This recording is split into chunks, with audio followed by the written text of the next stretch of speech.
നമസ്തേ. CBSE 10th Sanskrit സ്റ്റുഡൻസിന് ഹെൽപ്ഫുള്ളായിട്ടുള്ള സാൻസ്ക്രിറ്റ് ടോപ്പിക്സാണ് ഈ ഒരു ചാനലിലൂടെ നമ്മൾ ചെയ്തുകൊണ്ടിരിക്കുന്നത്. ഈ ഒരു വീഡിയോയിലൂടെ നമ്മൾ സംസ്കൃതം ഗ്രാമറിലെ പ്രധാനപ്പെട്ട ഒരു ടോപ്പിക്കായിട്ടുള്ള പ്രത്യയാഹ എന്നുള്ളതാണ് ഡിസ്കസ് ചെയ്യാനായിട്ട് പോകുന്നത്. അപ്പോൾ പ്രത്യയങ്ങൾ എന്താണെന്നും അതിൻ്റെ എക്സാമ്പിൾസും ക്വസ്റ്റ്യൻസ് എങ്ങനെ ആൻസർ ചെയ്യാമെന്നുള്ള എല്ലാ കാര്യങ്ങളും ഈ വീഡിയോയിലൂടെ നമ്മൾ ഡിസ്കസ് ചെയ്യുന്നു. പ്രധാനമായും നമുക്ക് 10th 2 പ്രത്യയങ്ങൾ ആണ് നമ്മൾ വിഭാഗങ്ങളാണ് പഠിക്കാനായിട്ടുള്ളത്. തദ്ധിത പ്രത്യയങ്ങളും അതേപോലെ സ്ത്രീ പ്രത്യയങ്ങളും. തദ്ധിത പ്രത്യയം എന്ന് പറയുമ്പോൾ അതിൻ്റെ കൂടെ മൂലശബ്ദത്തിൻ്റെ കൂടെയാണ് നമ്മൾ ഉപയോഗിക്കുക. സ്ത്രീ പ്രത്യയവും മൂലശബ്ദത്തിൻ്റെ കൂടെയാണ്. പക്ഷേ ഓൾറെഡി പുല്ലിംഗത്തിലുള്ള പദങ്ങളെ സ്ത്രീലിംഗമാക്കുന്നതിന് വേണ്ടിയിട്ടാണ് നമ്മൾ സ്ത്രീ പ്രത്യയം ഉപയോഗിക്കുക. അപ്പോൾ പ്രത്യയം എന്താണ്? പ്രത്യയം എന്ന് പറഞ്ഞാൽ ഒരു മൂലശബ്ദം ഉണ്ടാവും, അതിൻ്റെ കൂടെ ആ ശബ്ദത്തിന് അർത്ഥം മാറ്റുന്നതിനായിട്ടും ഒക്കെയാണ് നമ്മൾ പ്രത്യയം ഉപയോഗിക്കുക. ഫസ്റ്റ് വൺ തദ്ധിത പ്രത്യയാഹ. അതിൽ നമുക്ക് ഒന്നാമത്തെ പ്രത്യയം വരുന്നത് മത്തുപ്പ് പ്രത്യയമാണ്. തദ്ധിത പ്രത്യയങ്ങളിൽ ഒന്നാമത്തെയാണ് മത്തുപ്പ് പ്രത്യയം. അത് തദസ്തി, അസ്മിൻ എന്നുള്ള അർത്ഥത്തിനൊക്കെയാണ്, അതാണ്, അതിൽ എന്നൊക്കെയുള്ള അർത്ഥത്തിലാണ് നമ്മൾ മത്തുപ്പ് പ്രത്യയം ഉപയോഗിക്കുക. ഇവിടെ മത്തുപ്പ് പ്രത്യയം മൂലശബ്ദേഹി സഹ പ്രയോജ്യന്തേ. മൂലശബ്ദത്തിൻ്റെ കൂടെയാണ്, ഓൾറെഡി പറഞ്ഞു. ഈ പ്രത്യയത്തിൻ്റെ കൂടെ മത്ത് എന്നാണ് ലാസ്റ്റ് എൻഡിങ് ഉണ്ടാവുക. ആ വേർഡിൻ്റെ ലാസ്റ്റ് മത്ത് എന്നാണ് അവസാനിക്കുക. അപ്പോൾ മത്ത് എന്നുള്ളത് മാത്രമല്ല ശ്രദ്ധിക്കേണ്ടത്, അകാരാന്തം ആകാരാന്ത ശബ്ദത്തിൻ്റെ കൂടെ മത്തുപ്രത്യയം വന്നു കഴിഞ്ഞാൽ മത്ത് എന്നുള്ളത് എന്തായിട്ട് മാറും? വത്ത് എന്നുള്ള വേർഡായിട്ട് മാറും. എക്സാമ്പിൾ നോക്കിയാൽ മനസ്സിലാക്കാൻ സാധിക്കും. ഇവിടെ എക്സാമ്പിൾ നോക്കൂ. ധന പ്ലസ് മത്തുപ്പ് എന്നുണ്ട്. അപ്പോൾ ധന എന്ന് പറയുമ്പോൾ പ്ലസിന് മുമ്പുള്ള ധന എന്ന് പറയുമ്പോൾ ആ എന്നുള്ള എൻഡിങ് ആയിട്ടുള്ളൊരു അക്ഷരമാണ്. അപ്പോൾ അങ്ങനെ വന്നു കഴിഞ്ഞാൽ മത്ത് എന്നുള്ളത് വത്തായിട്ട് വരും. ധന മത്തല്ല, ധന വത്ത് ആയിട്ട് മാറും എന്നുള്ളതാണ് നിയമം. അംശു മത്തുപ്പ്. ഇവിടെ അംശു എന്നുള്ളത് ഉകാരാന്തമായതുകൊണ്ട് നമുക്ക് ആ അല്ലെങ്കിൽ ആ വരുമ്പോഴാണ് മത്ത് വത്തായിട്ട് മാറുക. അപ്പോൾ ഇവിടെ ഉകാരായതുകൊണ്ട് എന്ത് വരും? അംശുമത്ത് എന്ന് തന്നെ അവശേഷിക്കും. മൂന്നാമത്തെ എക്സാമ്പിൾ നോക്കാം. മതി പ്ലസ് മത്തുപ്പ്.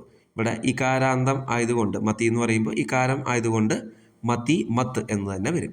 അപ്പോൾ ഈ നിയമം ശ്രദ്ധിക്കുക. ആ അല്ലെങ്കിൽ ആ വരാണെങ്കിൽ, പ്ലസിന് മുമ്പ് വരാണെങ്കിൽ മത്ത് എന്നുള്ളത് വത്തായിട്ട് മാറും. ബാക്കി എല്ലാത്തിനും മത്ത് തന്നെ വരും. ഈ പുല്ലിംഗ ശബ്ദങ്ങൾ ഇവിടെ ഭവാൻ, ഭവന്തോ, ഭവന്തഹ എന്നുള്ള രീതിയിലാണ് നമ്മൾ പഠിച്ചു വെക്കേണ്ടത്.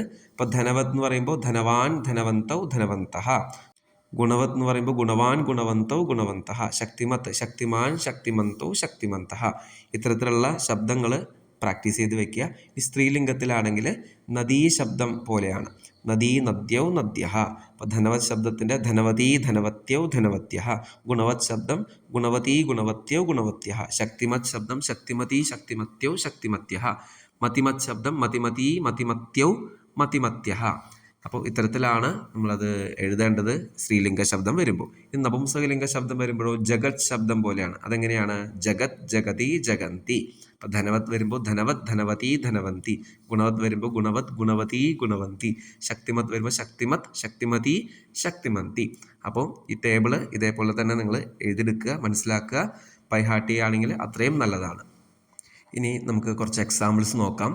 ഫസ്റ്റ് വൺ, ഡാഷ് ശ്രദ്ധ അധികം മത്തുപ്പ് പുരുഷഃ ലഭതേ ജ്ഞാനം. ഇവിടെ ശ്രദ്ധ അധികം മത്തുപ്പ്, ഇതിൽ വിശേഷ്യം എന്നുള്ളത് പുരുഷയാണ്, പുല്ലിംഗ ശബ്ദമാണ്. അപ്പോൾ ശ്രദ്ധ ആ വരുമ്പോൾ നമ്മൾ മത്ത് എന്നുള്ളത് വത്തായിട്ട് മാറുമെന്ന് പഠിച്ചു. അപ്പോൾ ശ്രദ്ധാവാൻ ലഭതേ ജ്ഞാനം എന്നാണ് വരിക. അപ്പോൾ ആദ്യം ശ്രദ്ധിക്കേണ്ടത് വിശേഷ്യപദം. ഇവിടെ പുരുഷഃ എന്നുള്ളത് പുല്ലിംഗമാണ്. അപ്പോൾ ശ്രദ്ധ എന്നുള്ളത് ആ അല്ലെങ്കിൽ ആ എന്നുള്ള കാറ്റഗറിയിൽ വരുന്ന കാരണം വത്തായിട്ട് വരും. അപ്പോൾ ശ്രദ്ധാവാൻ എന്ന വേർഡ് കിട്ടി. അടുത്തത് നാരീ ഡാഷ് ക്ഷമാ അധികം മത്തുപ്പ് ഭവതി. ഇവിടെ മത്തുപ്പ് എന്നുള്ളതിന് മുമ്പ് ക്ഷമ എന്നുള്ളത് ആകാരാന്താണ്. വിശേഷ്യപദം നാരി എന്നുള്ളത് സ്ത്രീലിംഗം ആയതുകൊണ്ട് ക്ഷമാവതി എന്നുള്ള വേർഡ് നമുക്ക് കിട്ടി. ഇതേപോലെ ബാക്കിയുള്ള എക്സാമ്പിൾസും നിങ്ങൾ പോസ് ചെയ്ത് നോക്കുക. എല്ലാം ചെയ്യാൻ നിന്ന് കഴിഞ്ഞാൽ നമുക്ക് നമ്മുടെ വീഡിയോ ലെങ്ത് കൂടുന്ന കാരണം നമുക്ക് അടുത്ത പ്രത്യയമായിട്ടുള്ള ഠക്ക് പ്രത്യയത്തിലേക്ക് നമുക്ക് കടക്കാം. നേരത്തെ പറഞ്ഞ പോലെ മത്തുപ്രത്യയം മൂലശബ്ദത്തിൻ്റെ കൂടെ പ്രവർത്തിക്കുന്നത് പോലെ ഠക്ക് പ്രത്യയവും മൂലശബ്ദത്തിൻ്റെ കൂടെയാണ് നമ്മൾ ഉപയോഗിക്കുക. അപ്പോൾ ഇവിടെ ഠക്ക് പ്രത്യയത്തിൻ്റെ സ്ഥാനത്ത് ഇക എന്നുള്ള ആ ഒരു ശബ്ദമാണ് വരിക. നേരത്തെ നമ്മൾ മത്തുപ്പ് പ്രത്യയത്തിൽ മത്ത്, വത്ത് വന്ന പോലെ തന്നെ ഠക്ക് പ്രത്യയത്തിൽ ഇക എന്നാണ് വരിക. നമുക്ക് നോക്കാം. ഇവിടെ റൂൾസ് ശ്രദ്ധിക്കേണ്ടത് മൂലശബ്ദസ്യ അന്തിമസ്വരസ്യ സ്ഥാനെ ഇക ആദേശ. മൂലശബ്ദത്തിന് ലാസ്റ്റാണ് ഇക വരിക. ടക്ക് പ്രത്യയസ്യ പ്രയോഗി മൂലശബ്ദസ്യ പ്രഥമ സ്വരസ്യ വൃദ്ധി ആദേശ അപ്പി ഭവതി. അതായത് ഇവിടെ ആ എന്നുള്ള വർണ്ണം വരാണെങ്കിൽ ആ എന്ന് വരും. ഈ അല്ലെങ്കിൽ ഈ എന്നുള്ള വർണ്ണം ലെറ്റർ വരാണെങ്കിൽ ഐ എന്ന് വരും. ഉ അല്ലെങ്കിൽ ഊ എന്നുള്ള വർണ്ണം വരാണെങ്കിൽ ഔ എന്ന് വരും. ഉദാഹരണം സമാജ പ്ലസ് ടക്ക്. ഈ വർണ്ണങ്ങൾ എപ്പോൾ വരും എന്നുള്ളത് സമാജ എന്നുള്ള വാക്കിലെ ഫസ്റ്റ് ലെറ്റർ ഏതാണ്? സായാണ്. അപ്പോൾ സാ എന്നുള്ളത് ആ ആയതുകൊണ്ട് അതിന് വൃദ്ധി വർണ്ണമായിട്ടുള്ള ആ എന്ന് നമ്മൾ മാറ്റം വരുത്തണം. അപ്പോൾ സമാജ എന്നുള്ളത് എന്തായിട്ട് വരും? സാമാജ എന്ന് നമുക്ക് കിട്ടി. ഓക്കെ. ഇനി പ്ലസ് ടക്ക് എന്ന് പറയുമ്പോൾ ടക്കിന് പകരം ഇക വരും. അപ്പോൾ സാമാജ പ്ലസ് ഇക സാമാജിക എന്നുള്ള പദം നമുക്ക് കിട്ടി. അപ്പോൾ ഇത്തരത്തിലാണ് ടക്ക് പ്രത്യയം പ്രവർത്തിക്കുക. അപ്പോൾ സ എന്ന് വരുമ്പോൾ ആ എന്ന് വരുമ്പോൾ ആ, ഈ അല്ലെങ്കിൽ ഈ വരുമ്പോൾ ഐ, ഉ അല്ലെങ്കിൽ ഊ വരുമ്പോൾ ഔ. അപ്പോൾ പുല്ലിംഗത്തിൽ സാമാജിക, സ്ത്രീലിംഗത്തിൽ സാമാജികി, നപുംസലിംഗത്തിൽ സാമാജികം. ബാലക ശബ്ദം പോലെയാണ് പുല്ലിംഗം, നദീ ശബ്ദം പോലെയാണ് സാമാജികി എന്നുള്ള സ്ത്രീലിംഗം വരിക. ഇനി പുഷ്പം, പുഷ്പേ പുഷ്പാണി പോലെയാണ് സാമാജികം എന്നുള്ള നപുംസകലിംഗ ശബ്ദവും പ്രവർത്തിക്കുക. അപ്പോൾ ടേബിൾ നോക്കാം. വാചികഃ വാചികി വാചികം, ശാരീരികഃ ശാരീരികി ശാരീരികം, ധാർമ്മികഃ ധാർമ്മികി ധാർമ്മികം. ഇത്തരത്തിലാണ് നമ്മളത് ആ വേർഡ്സ് യൂസ് ചെയ്യേണ്ടത്. വയം ഭവതാം ഹൃദ് പ്ലസ് ഠക്ക് സ്വാഗതം കുർമഹ. ഹൃദ് എന്നുണ്ട്. ഹൃദ് എന്ന് പറയുമ്പോൾ അകാരാണ്. അപ്പോൾ ആ എന്നുള്ളതിൻ്റെ ദീർഘം വരുമ്പോൾ ആ എന്നാണ് വരിക. അപ്പോൾ ഹാർദ് ടക്ക്, ഹാർദ് ഇക എന്ന് വരുമ്പോൾ ഹാർദികം എന്നുള്ള വേർഡ് കിട്ടി. രണ്ടാമത്തെ എക്സാമ്പിൾ സ്വതന്ത്രത അസ്മാകം മൂല ഠക്ക് അധികാര അസ്തി. അപ്പോൾ ഠക്ക് എന്നുള്ളത് ഇക വരും. അതിന് മുമ്പത്തെ പ്ലസിന് മുമ്പത്തെ വേർഡായിട്ടുള്ള മൂല എന്നുള്ള വേർഡ് ഊ എന്നായതുകൊണ്ട് നമുക്ക് എന്ത് വരും? ഔ എന്നാണ് വൃദ്ധിവർണ്ണം വരിക. അപ്പോൾ മൗല പ്ലസ് ഇക എന്തായിട്ട് വരും? മൗലികഹ. ഇവിടെ പുല്ലിംഗം യൂസ് ചെയ്യാൻ കാരണം അധികാരഹ എന്നുള്ള വേർഡ് അത് പുല്ലിംഗമായതുകൊണ്ടാണ്. ഒരു ഉദാഹരണം കൂടി നമുക്ക് നോക്കാം. നഗര പ്ലസ് ഠക്ക് സംസ്കൃതി പ്രകൃതേഹി നാശം കരോതി. നഗര എന്നുള്ളത് ആ എന്നുള്ള തുടക്കം ആ എന്നായതുകൊണ്ട് നാഗര എന്ന് നമുക്ക് കിട്ടി. ഇനി ഠക്ക് എന്നുള്ളത് ഇക്കായിട്ട് വരും. ഇനി ഇതിൽ നോക്കേണ്ടത് വിശേഷ്യപദം സംസ്കൃതി എന്നുള്ളത് സ്ത്രീലിംഗമാണ്. അപ്പോൾ നമുക്ക് സ്ത്രീലിംഗം പോലെയാണ്, നദീ ശബ്ദം പോലെയാണ്. അപ്പോൾ നാഗര ഇക നാഗിരികി എന്നുള്ള പദമാണ് ഉത്തരമായിട്ട് വരിക. അപ്പോൾ ഇത്രയും കാര്യങ്ങൾ നോക്കിക്കഴിഞ്ഞാൽ നമുക്ക് ഠക്ക് പ്രത്യയം എളുപ്പമാണ്. മൂന്നാമത്തെ പ്രത്യയം ത്വാ പ്രത്യയം. ധർമാർത്ഥേ ഭാവവാചക പ്രത്യയം, ധർമാർത്ഥത്തിനാണ് നമ്മൾ ഉപയോഗിക്കുക. ഇനി ത്വാ പ്രത്യയത്തിൻ്റെ കൂടെ ലാസ്റ്റായിട്ട് എന്ത് വരും? പദസ്യ അന്തി ത്വം ഇതി ഭവതി. ത്വം എന്നാണ് അവസാനിക്കുക. നമ്മൾ ഠക്ക് പ്രത്യയത്തിന് ഇക എന്ന് പറഞ്ഞ പോലെ ഇവിടെ ത്വാ എന്നുള്ളത് ആഡ് ആവുമ്പോൾ പ്രത്യയത്തിൻ്റെ ലാസ്റ്റ് ത്വം എന്നാണ് അവസാനിക്കുക. അത് നപുംസലിംഗത്തിലാണ് എല്ലാ പദങ്ങളും വരിക. ഫോർ എക്സാമ്പിൾ മാനവ പ്ലസ് ത്വ എന്ന് വരുമ്പോൾ മാനവത്വം, മഹത്ത് പ്ലസ് ത്വ എന്ന് വരുമ്പോൾ മഹത്വം, പശു പ്ലസ് ത്വ വരുമ്പോൾ പശുത്വം, പുരുഷ പ്ലസ് ത്വ വരുമ്പോൾ പുരുഷത്വം. മാനവത്വം, പശുത്വം, ഗുരുത്വം, ലഘുത്വം മുതലായ പദങ്ങളൊക്കെ നപുംസലിംഗത്തിലാണ് വരിക. അതുകൊണ്ട് ഈ ഒരു ത്വ പ്രത്യയം അത് നപുംസലിംഗത്തിലേ വരുള്ളൂ. എക്സാമ്പിൾ നര പ്ലസ് ത്വ ദുർലഭം ലോകേ നരത്വം, മനുഷ്യ പ്ലസ് ത്വ സർവദാ സർവത്ര പാലനീയം മനുഷ്യത്വം, സ്ത്രീ പ്ലസ് ത്വ സർവദാ പൂജ്യതേ സ്ത്രീത്വം. ഇത്തരത്തിലാണ് ത്വ പ്രത്യയം വരിക. നാലാമത്തെ പ്രത്യയം തൽ പ്രത്യയ. ധർമാർത്ഥേ ഭാവവാചക പ്രത്യയ. ധർമാർത്ഥത്തിലാണ് ഈ പ്രത്യയം ഉപയോഗിക്കുക. ഇവിടെ മൂലശബ്ദത്തിൻ്റെ കൂടെ തൽ എന്നുള്ള പ്രത്യയം ഉപയോഗിക്കുമ്പോൾ അതിൻ്റെ ലാസ്റ്റ് അതേ സ്ഥാനത്ത് എന്ത് വരും? താ എന്നാണ് അവസാനിക്കുക. ഇപ്പോൾ മാനവ പ്ലസ് തല്ല് എന്ന് വരുമ്പോൾ തല്ലിൻ്റെ പകരം നമ്മൾ എന്ത് ഉപയോഗിക്കണം? താ എന്ന് ഉപയോഗിക്കണം. ഇനി തൽപ്രത്യയം എപ്പോഴും ശ്രീലിംഗത്തിലേ വരുള്ളൂ. മാനവ പ്ലസ് തല്ല് മാനവത, ക്രൂര പ്ലസ് തല്ല് ക്രൂരത, മൂർഖ പ്ലസ് തല്ല് മൂർഖത. എക്സാമ്പിൾ നോക്കാം. സമ പ്ലസ് തല്ല് സദൈവ പാലനീയ അസ്തി. അപ്പോൾ സമത സദൈവ എന്ന് കിട്ടി. പ്രകൃതേഹേ രമണീയ പ്ലസ് തല്ല് എന്ന് പറയുമ്പോൾ രമണീയത, സമ്പന്ന പ്ലസ് തല്ല് സമ്പന്നതാം എന്നാണ് വരിക. കാരണം അത് ദ്വിതീയ വിഭക്തിയിലേക്ക് നമുക്ക് മാറ്റി അർത്ഥത്തിന് വേണ്ടിയിട്ട്. സർവേ സമ്പന്നതാം ഇച്ഛന്തി. ഇനി മനസ്സഹ ചഞ്ചല പ്ലസ് തല്ല് യഹ വശീകർത്തും സക്ഷമഃ സഹ ഏവ ധീരഃ.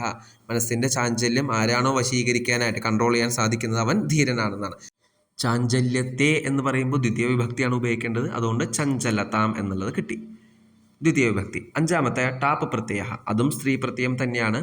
അകാരാന്ത ശബ്ദാനാം സ്ത്രീലിംഗപദ നിർമ്മാണായ ടാപ്പ് പ്രത്യയ പ്രയോജ്യത. അകാരാന്ത പദങ്ങളെ സ്ത്രീലിംഗമാക്കുന്നതിന് വേണ്ടിയാണ് നമ്മൾ ടാപ്പ് പ്രത്യയം ഉപയോഗിക്കുക. അപ്പം ടാപ്പ് എന്നുള്ള പ്രത്യയത്തിന് പകരമായിട്ട് എന്ത് വരും? ആ എന്നാണ് അവശേഷിക്കുക. അപ്പോൾ അക എന്നുള്ള പദം വന്നു കഴിഞ്ഞാൽ ഇക എന്ന് പരിവർത്തനം വരും. അങ്ങനെ ഒരു നിയമം കൂടിയും ടാപ്പ് പ്രത്യയത്തിലുണ്ട്, ശ്രദ്ധിക്കണം. അപ്പോൾ ബാല പ്ലസ് ടാപ്പ്, ബാല എന്ന് വരും. ഇവിടെ ബാല എന്ന് പറയുമ്പോൾ ഹ്രസ്വമാണ്, ഷോർട്ടായിട്ടാണ് പറയുക. അത് ടാപ്പ് പറയുമ്പോൾ ബാല എന്ന് കിട്ടി. നിർമ്മല പ്ലസ് ടാപ്പ് നിർമ്മല, അജ പ്ലസ് ടാപ്പ് അജ, ഗജ പ്ലസ് ടാപ്പ് ഗജ, ഛാത്ര പ്ലസ് ടാപ്പ് ഛാത്ര, ശിഷ്യ പ്ലസ് ടാപ്പ് ശിഷ്യ. അടുത്തത് നോക്കൂ, നായക പ്ലസ് ടാപ്പ്. അക വന്നു, അക വരുമ്പോൾ നമ്മൾ എന്ത് എഴുതണം? നായിക, ഇക എന്ന ആണ് ആക്കേണ്ടത്. അപ്പം നായക പ്ലസ് ടാപ്പ് നായിക, ശിക്ഷക പ്ലസ് ടാപ്പ് ശിക്ഷിക, ബാലക പ്ലസ് ടാപ്പ് ബാലിക എന്നുള്ള പദം കിട്ടി. ഉദാഹരണം നോക്കാം. അരുന്ധതി റായി ഡാഷ് ലസ്തി, ലേഖക പ്ലസ് ടാപ്പ് ലേഖിക, ബാലക പ്ലസ് ടാപ്പ് ബാലിക, ഛാത്ര പ്ലസ് ടാപ്പ് ഛാത്രിക അല്ല ഛാത്ര എന്നാണ് വരിക. അടുത്തത് നമുക്ക് പഠിക്കാനുള്ള 6 പ്രത്യയങ്ങളിലെ സ്ത്രീ പ്രത്യയത്തിലെ ലാസ്റ്റ് പ്രത്യയമാണ് ഞീപ്പ് പ്രത്യയം.